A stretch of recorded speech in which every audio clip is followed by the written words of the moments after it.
महाकुंभ की व्यवस्था को बनाए रखने के लिए, सुचारू रूप से चलाने के लिए इतनी बड़ी भीड़ को संभाल पाना किसी के बस की बात नहीं है।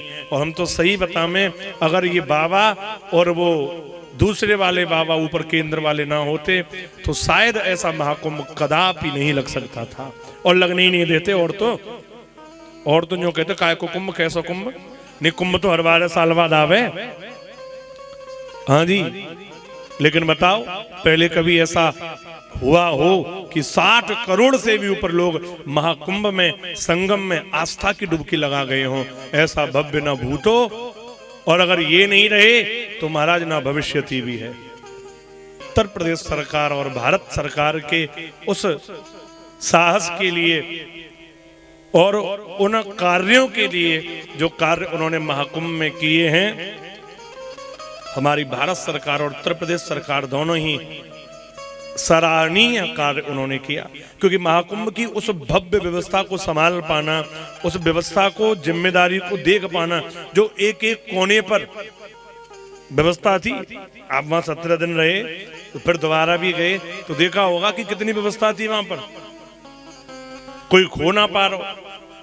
एक पति अपनी पत्नी बार बार छोड़ के आवे, पुलिस वाले बार बार भैया दया मिले, बुझो कहे बड़ी बढ़िया व्यवस्था है भैया, मैं तो यार कुंभ में खोए के जा रहा हूँ, बार बार मुझे दे जाए यार ढूंढ के।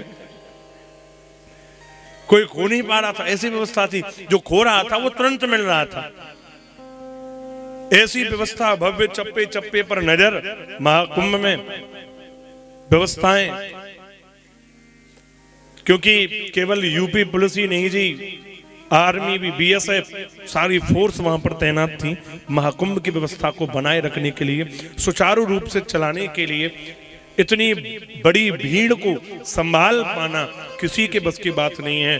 और हम तो सही बताएं, अगर ये बाबा और वो दूसरे वाले बाबा ऊपर केंद्र वाले ना होते तो शायद ऐसा महाकुंभ कदापि नहीं लग सकता था, और लगने ही नहीं देते। और तो जो कहते काय को कुंभ कैसा कुंभ, नहीं कुंभ तो हर 12 साल बाद आवे।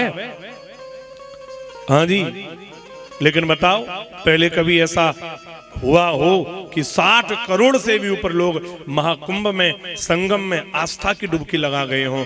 ऐसा भव्य न भूतो, और अगर ये नहीं रहे तो महाराज ना भविष्यति भी है। पहले तो कभी हुआ ही नहीं है, लेकिन अगर ये सुशासन चला तो आगे पुनः हम लोग ये दर्शन कर पाए, और अगर ये सुशासन नहीं रहा तो कभी फिर ये दर्शन नहीं कर सकते।